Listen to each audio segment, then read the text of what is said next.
Can we start with injury updates? No Shane Pinto, no Austin Watson. Yeah, Watson kind of twisted his ankle a little bit. He'll be out a couple days. We'll see on him. He's a little bit longer. Pinto was pure precautionary, and may or may not play tomorrow, but he'll be 100% for practice for us. So the only one really of concern right now is Waddy. Shane got banged up in the third period, I think, last night, did he? Or No, just throughout the game. It's more wear and tear, and he's had it through camp. It's nothing serious, and with a day or two off, he'll be fine. Parker Kelly back on the ice here today as well. Is there an update on him?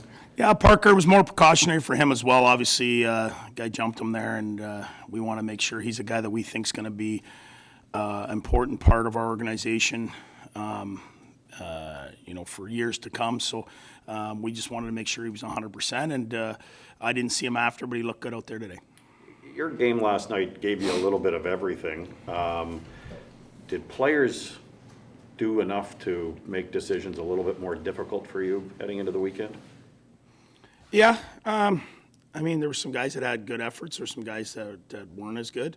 And it's always different when you go back and you watch it on tape and you realize, opening night you're playing against Toronto, Matthews, Marner, and these guys. Like you have to have guys that can can play against them. Really, you're trying to beat, just trying to win that particular game. But there is some guys that have had real good camps here. It's my job and the coaching staff's job to put the best 18 guys on the ice and the best goalie, and we'll do that. What do you hope to see in kind of that last exhibition game tomorrow night? We're going to hold a few guys out, so we're going to give some more guys an opportunity. I really liked our game 5-on-5 last night. Power play I thought was really good, as dangerous as it's been in a long time. But tomorrow, I want to give some guys an opportunity that haven't had an opportunity against what we think is going to be a real good Toronto lineup. And we're really going to have to check to stay with them. I don't know your numbers right now, but how many do you have to kind of move here in the next few days? Does that depend on health? Well, it depends on health, yeah, for sure. But right now, we were rolling with 5 lines and 8D. You're allowed to keep 23, so that would keep you 2 and an extra D, or that would keep you 8 and 1. So that's obviously Pierre will make that decision. After Saturday's game, we'll at some point on Sunday. We're going to practice Sunday, so we'll see on health and how everything goes. Do you think at this juncture you might start with 8 defensemen? Yeah, very well we could. I think it's fair to say, all 8D are NHL defensemen at this point. I think those are the best 8D in the organization, and on any given night, we got to find the right combination here of guys to play with each other. That's going to help us win the most games, and whoever that may be, will be the guys that play. It's also fair to say that Shane Pinto and Josh Norris are going to present a pretty good 1-2 punch. Yeah, for sure, but be cautious. They're young. You've got Matthews, you've got Barkov, you've got Bergeron, you've got Point and Cirelli. That's our division, and those are guys that have been in the league, and they're legitimate 1 and 1-2 players. These 2 guys are really good young players. They got more growing to do, but I'll tell you, as a coach, you're excited to have 2 young guys as smart and work as hard as they do. They're going to be good players for a long time. Do you think? Sorry, I'm trying not to make this a one-on-one, but do you think this is that they show good maturity? For sure they do. Josh was here last year, so he got to cut his teeth and kind of learn all that. It's almost strange that Shane is so calm for his age, and the way he plays the position, doesn't get overexcited when he scores, or he just looks like he's been a guy that's been in the league a long time. You don't want to jinx it, but for a coach to have a centerman that's that responsible and that mature at this age makes me a lucky coach, I guess.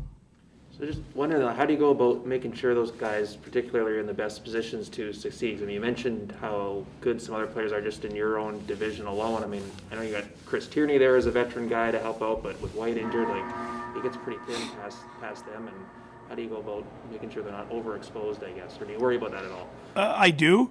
I did last year, but Norris proved, I mean, going against McDavid and Matthews, I mean, you're not going to come up with that scenario again where you got to play McDavid and Draisaitl, 8-9 times, and Scheifele and the boys 9 times, and Matthews and the boys 8-9 times. Like, you're not, I mean, those are the best centers in the National Hockey League. And, or 3 or 4 of the top 5 or 6 Olympic players.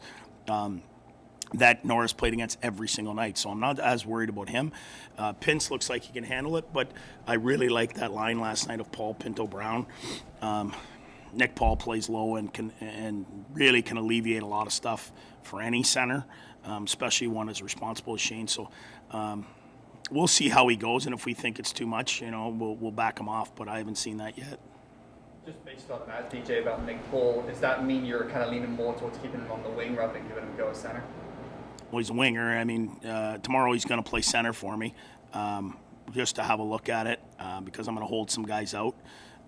So we'll look at him at center. But he to me, his best position is left wing. I mean, he can play center, but I don't have a big, strong left winger like him that plays in his own zone and does all those things that allows, say, a center to go and play more offense and whatever. So to me, the best position for Nick is on wing, but if I got to use him at center, I will, and tomorrow we'll give him a try there. Just a thought of the way you open the season, you got 3 games basically in 4 nights kind of thing. Do you anticipate that maybe carrying 8D and like they might all get a chance to play just because of that tight window of games? It won't be so much the conditioning part of it. I mean, it's early in the year. But my job is to put the best 6 on the ice. So maybe the best 6 after training camp aren't the best 6 after the first 2 games, and won't be afraid to change. I don't want to be in a situation where guys are in and out, and feel nervous playing either. I want to get some pairs and get comfortable. But if I feel that it's going to give us the best chance to win, certainly I'll do so. So. All AD right now have proven to me that they can play in the NHL. It's just which 6 are going to be the group. Just one more thing, just on Nick Holden. I didn't really know him before he came in. What are your thoughts on him? I said it before. I was like Ron Hainsey reincarnated. He just smart, good stick, knows the game, gets his body in the way. Good guy, doesn't panic. Just been around the league, and it came as advertised. Jim Hiller was the assistant with me in Toronto.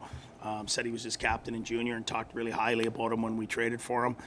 Pete DeBoer, who I know from back home, called me right after, said, "You're going to love this guy." And he came as advertised. He just does everything right. Knows how to practice, knows how to be a pro. I'm going to hold him out tomorrow. He's got 4 kids, and let him spend some time with help his wife out. And we'll give some other guys a look, but he's a guy that'll be in that lineup when we drop the puck next Thursday. Did you know prior to putting him with Brandstrom that he had played with Branny in Vegas for some preseason games? No, I didn't know that, but I just it's very similar to Ronnie when I had Ronnie playing with Morgan Riley, or I had Ronnie playing with Shabby. When you got a puck mover and an older guy that's constantly talking to you, it makes the game so much easier. And there's something to be said for that.